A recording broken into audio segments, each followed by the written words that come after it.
दोस्तों नमस्कार। दोस्तों ऐसे बहुत कम मौके होते हैं जब राष्ट्रीय खेल हॉकी का जिक्र हो और हॉकी के जरिए इस देश की धड़कनें बढ़ जाएं। और हॉकी का खेल देखते हुए क्या गांव, क्या शहर, क्या महानगर, क्या पार्लियामेंट, हर किसी की धड़कनें ना सिर्फ बढ़ी हुई हो बल्कि उम्मीद और आस भी उसी खेल पर जाकर टिक गई हो जिस खेल ने अंतर्राष्ट्रीय तौर पर भारत को पहचान दी। और भारत ने राज किया है हॉकी को लेकर, लेकिन वह अतीत के पन्ने है। लेकिन क्या वाकई भविष्य बेहद सुनहरा है? क्योंकि मौजूदा वक्त में हॉकी ने वो कमाल कर दिखाया है जो शायद इतिहास के पन्नों पर लिखा जा रहा है। वह ब्रोंज से लिखा जाएगा, वह सिल्वर से लिखा जाएगा, वह गोल्ड से लिखा जाएगा। इंतजार हर कोई कर रहा है। लेकिन भारत के भीतर में खेल इस देश के इंफ्रास्ट्रक्चर से नहीं पैदा होता है बल्कि खिलाड़ियों के जज्बे से बनता है, खिलाड़ियों के उत्साह और उल्लास से खड़ा होता है। गरीबी और मुफलिसी के बीच भी खेल ही एकमात्र जिंदगी जीने का जरिया होता है। और उसमें अगर थोड़ी सी मदद सरकार की मिल जाए, थोड़ी सी मदद उस खेल को लेकर बने संगठनों से मिल जाए तो कैसी उड़ान भारत के खिलाड़ी भरते हैं, यह टोक्यो ओलंपिक में बहुत साफ दिखाई देने लगा है। क्योंकि भारत के भीतर में हॉकी का इतिहास वाकई गोल्डन युग का रहा है। लेकिन गोल्डन युग से आगे अगर वो कांस्य युग तक पहुंच जाए तो स्थिति वाकई अच्छी नहीं होती है। कांस्य से गोल्ड और गोल्ड से आगे क्या होगा, शायद इन परिस्थितियों में आज खोने से पहले कुछ पन्नों को खोलिए और उन पन्नों को सहेजने की कोशिश कीजिए। एक बड़ा प्रयास भारत के भीतर में हॉकी को दोबारा जीवित करने के लिए उड़ीसा की सरकार ने किया। उड़ीसा की सरकार ने स्पॉन्सरशिप ली, यानी पहली बार किसी राज्य ने स्पॉन्सरशिप ना सिर्फ ली बल्कि सबसे ज्यादा रकम देकर ली। इससे पहले हॉकी की स्पॉन्सरशिप सहारा के पास थी जो तकरीबन 40-45 करोड़ रुपए 5 साल में खर्च करता था। लेकिन उड़ीसा सरकार ने 150 करोड़ रुपए, जी 5 साल में 150 करोड़ रुपए का जिक्र किया और स्पॉन्सरशिप उसके पास आ गई 2018 से 2023 तक। लेकिन सिर्फ इतना भर नहीं, इस देश के खिलाड़ियों के साथ अंतर्राष्ट्रीय टेक्निकलिटीज कैसे जुड़नी चाहिए इसके लिए पूरा एक जाल बिछाया गया। और 2009 में जो हॉकी इंडिया इस देश में बनाया गया था उसके जरिए एक समानांतर टेक्नोलॉजी के साथ जुड़ते हुए हॉकी को डेवलप करने की सोची गई। हम इन बातों का जिक्र जरूर करेंगे और इस बात का भी जिक्र करना चाहते हैं कि दरअसल भारत का इतिहास गोल्डन युग का रहा है। क्योंकि हॉकी ओलंपिक में जब जब इंट्रोड्यूस हुआ और यह 1928 में पहली बार हॉकी जब खेला गया उस समय भारत गुलाम था। उस वक्त भारत ने गोल्ड जीता था। उसके बाद 32 में भी गोल्ड जीता था। 1936 में, इसका जिक्र तो खास तौर से होना चाहिए, बर्लिन ओलंपिक।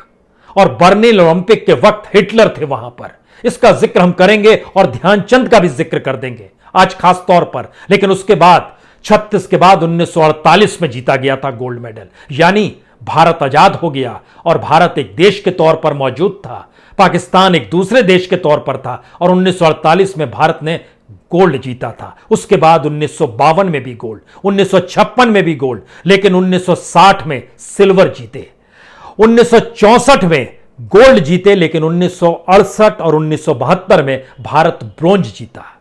1980 का जिक्र बार बार हो रहा है, लेकिन हमें लगता है आज इस बात को भी जानना चाहिए कि 1980 का ओलंपिक मॉस्को में हो रहा था और अमेरिका ने बायकॉट किया था और अमेरिका के साथ खड़े तमाम देशों ने बायकॉट किया था और हॉकी के क्षेत्र में सिर्फ 6 टीमें पहुंची थी।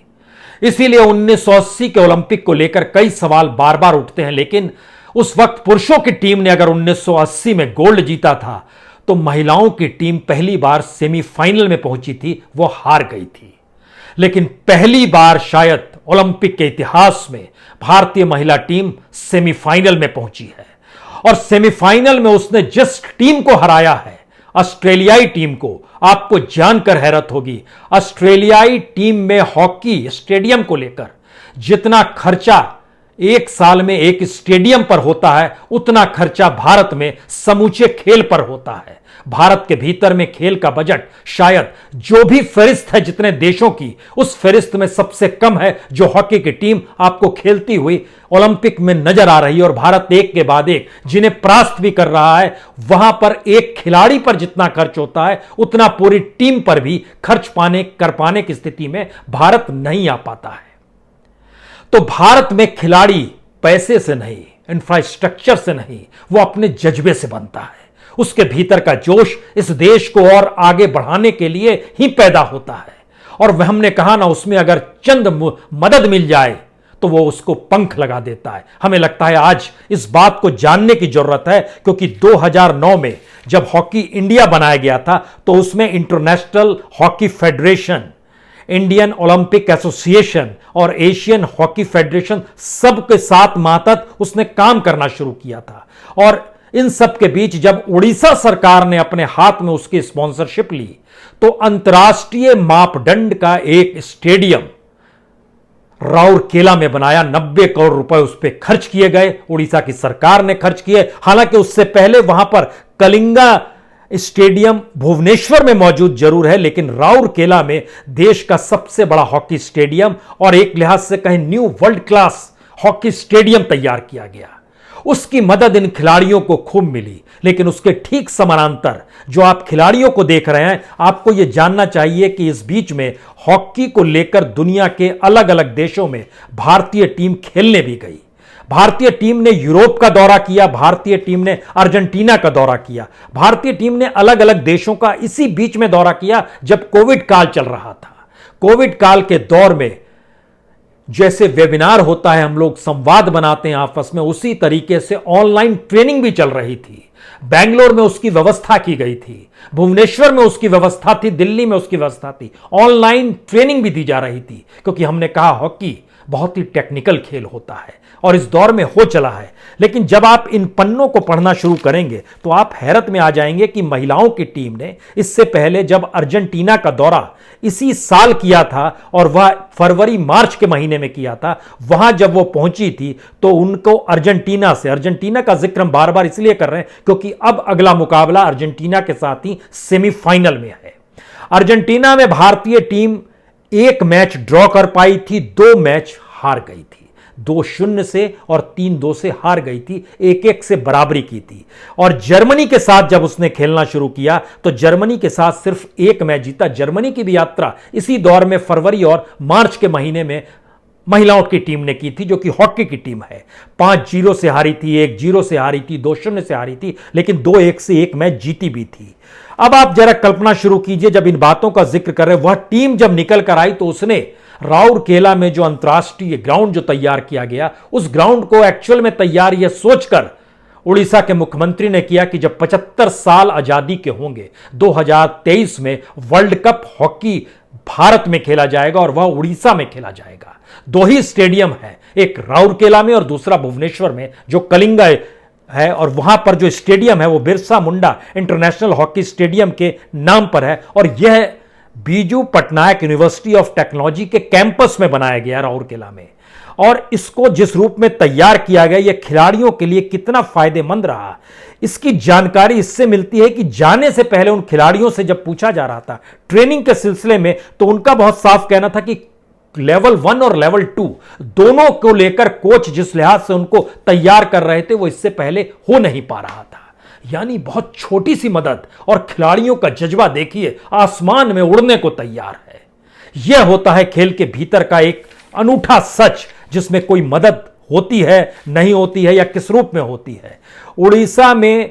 उड़ीसा के 5 खिलाड़ी 2018 में दरअसल भारतीय टीम में थे और उड़ीसा ने इसीलिए इसकी स्पॉन्सरशिप ली थी। उस वक्त जो 5 खिलाड़ी थे उसमें 3 महिलाओं की टीम में थे, दीप ग्रे सिक्का, नमिता टप्पो 2 थे और पुरुषों में 3 थे, एक रोहित दास थे, एक दीप सेन टर्की थे और एक वीरेंद्र लकड़ा थे। वीरेंद्र लकड़ा इस वक्त जो पुरुषों की टीम है उसके वाइस कैप्टन है और दीप ग्रे सिक्का महिलाओं की टीम में एक महत्वपूर्ण खिलाड़ी है। उड़ीसा के 2 खिलाड़ी हैं उस वक्त, लेकिन 5 खिलाड़ी हुआ करते थे जो नेशनल टीम थी उसमें। और उड़ीसा को यह लगते रहा अपने तौर पर कि यहां उड़ीसा, झारखंड ऐसे ऐसे और खासतौर से जो नॉर्थ ईस्ट के राज्य हैं वहां से यह टीम निकलकर बनती है। और जब इन लड़कियों के जब आप देखना शुरू कीजिएगा इनके सामाजिक आर्थिक परिवेश को, तो आप हैरत में आ जाएंगे। यह लोग ज्यादातर लोअर मिडिल क्लास और लोअर क्लास से निकल कर आए हुए हैं, इकोनॉमिकली जो विपन्न माना जाता है उस तबके से निकल कर आए हैं। और पहली बार ओलंपिक में जाने से ठीक पहले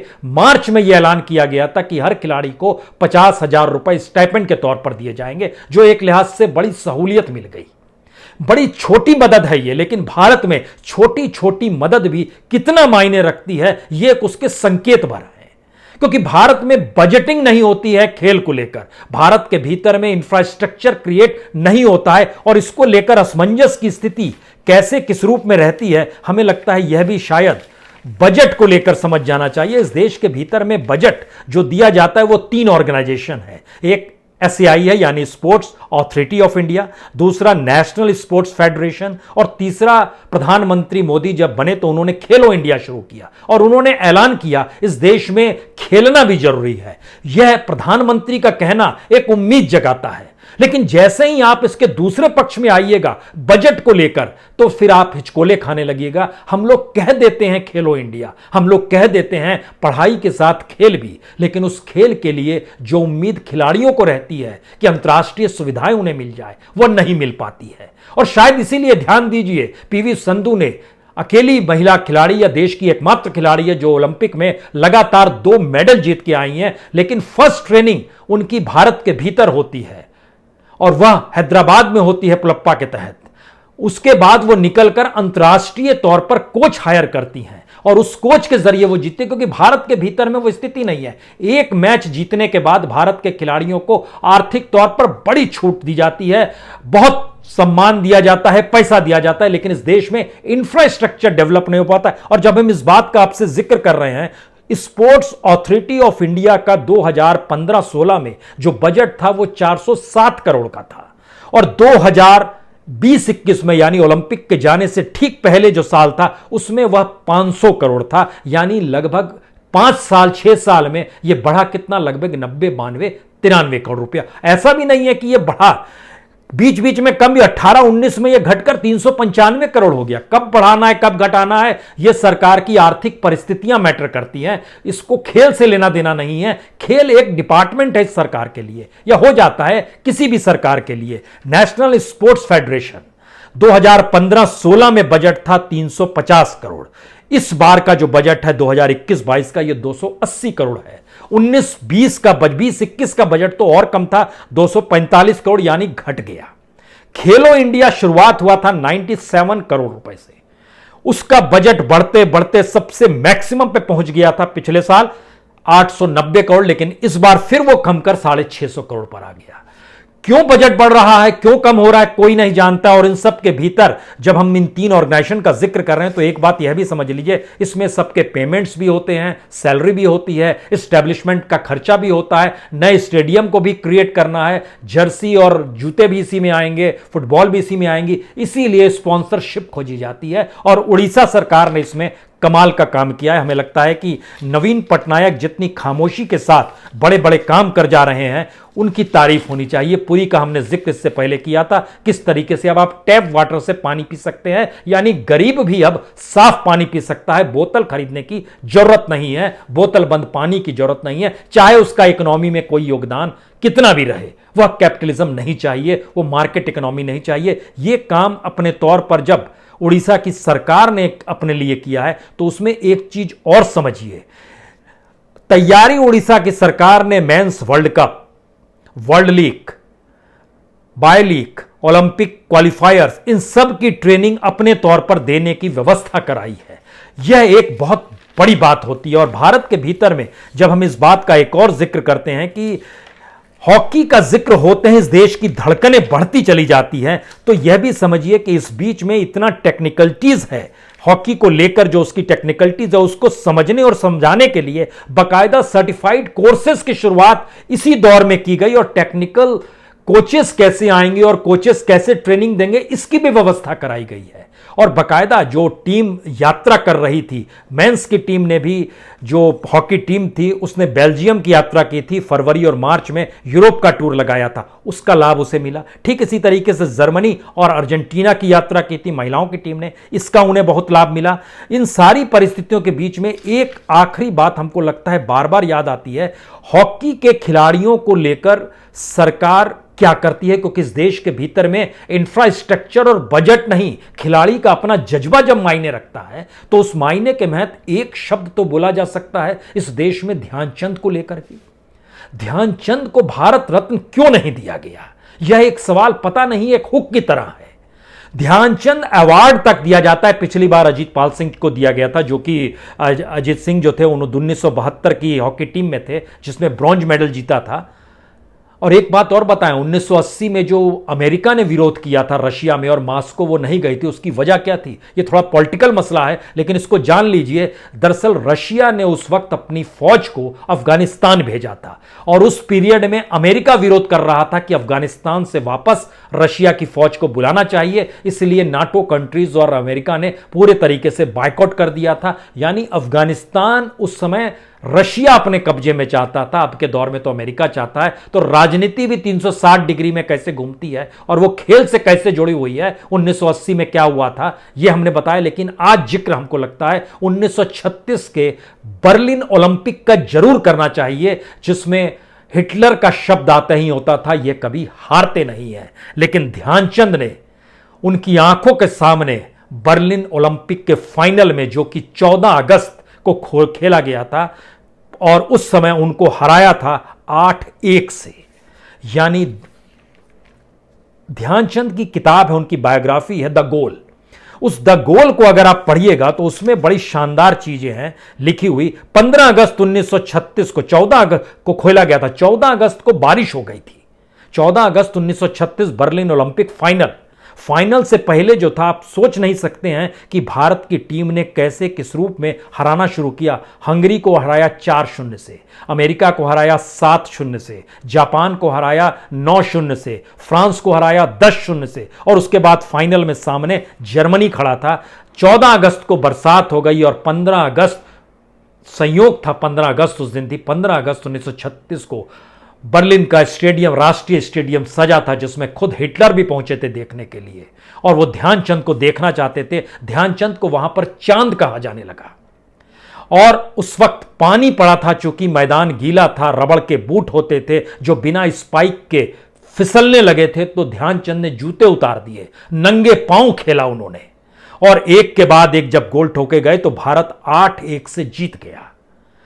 उस वक्त हिटलर ने कहा इसका प्रोग्राम नेक्स्ट डे किया जाए, जब मेडल दिया जाएगा। 16 अगस्त 1936 को जब वो सम्मानित किया जाने वाला था गोल्ड मेडल से भारतीय टीम को, उस वक्त जब सामना ध्यानचंद से हुआ तो हिटलर की नजर ध्यानचंद के जूतों पर चली गई, जहां से एक अंगूठा झांक रहा था।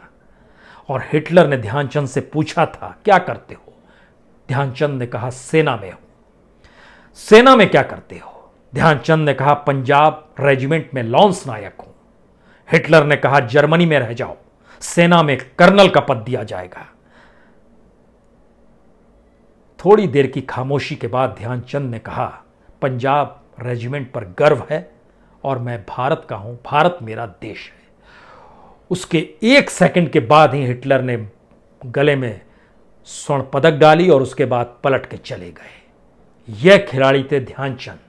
और उस मैच से ठीक पहले, उस वक्त भारत में कोई राष्ट्रीय झंडा नहीं था, लेकिन जो आंदोलन का झंडा तिरंगा था, जो कांग्रेस का था उस वक्त, उसको पंकज गुप्ता अपने साथ लेकर गए थे, जो टीम के मैनेजर थे। और उस मैच से ठीक पहले उस झंडे को लेकर सबने कसम खाई थी आज हम लोग जीत कर निकलेंगे यहां से। और हिटलर के सामने हिटलर को पराजित करके, उनके ऑफर को ठुकराकर, जो खिलाड़ी उसको कम से कम भारत रत्न दिया जाना चाहिए था, लेकिन कभी किसी ने सोचा क्यों नहीं? क्योंकि धड़कनें इस देश की नहीं धड़कती है। धड़कनें इस देश की कब धड़कती है? शायद उसके साथ पैसा जुड़ा हो, शायद उसके साथ ग्लैमर जुड़ा हो, शायद उसके साथ इस देश का बाजार जुड़ा हो, शायद उसके साथ इस देश का मिडिल क्लास का उत्साह उल्लास जुड़ा हो। ये सारी चीजें हॉकी को लेकर जब जब देश धड़का है, तब तब हॉकी टीम के खिलाड़ियों ने कमाल किया है। और अब इंतजार कीजिए, क्योंकि एक ऐसे मोड़ पर भारत खड़ा है जहां से आगे का रास्ता एक ऐसी उड़ान भर देगा इस देश के भीतर में धड़कनों के, शायद उम्मीद और आस भी इस देश के क्रिकेट के खिलाड़ियों से हटकर या किसी भी खिलाड़ियों से हटकर हॉकी की दिशा में जाएगी। वह खिलाड़ी जो सिमडेगा से निकले हैं, वह खिलाड़ी जो हरियाणा के जिंद से निकले हैं, वह खिलाड़ी जो मणिपुर से आए हुए हैं, ऐसे ऐसे घरों से इन खिलाड़ियों को जब निकाल के समेटा गया है और एक पूरी टीम बनाई गई है और पूरी ट्रेनिंग दी गई है, तो फिर सही मायने में हॉकी की टीम इस देश को रिप्रेजेंट करती है। और उस देश के खिलाड़ियों के जज्बे को सलाम करना सीखना होगा, उन्हें सम्मानित करना आना होगा, क्योंकि असल के भारत रत्न वही हैं। बहुत बहुत शुक्रिया, बहुत बहुत शुक्रिया।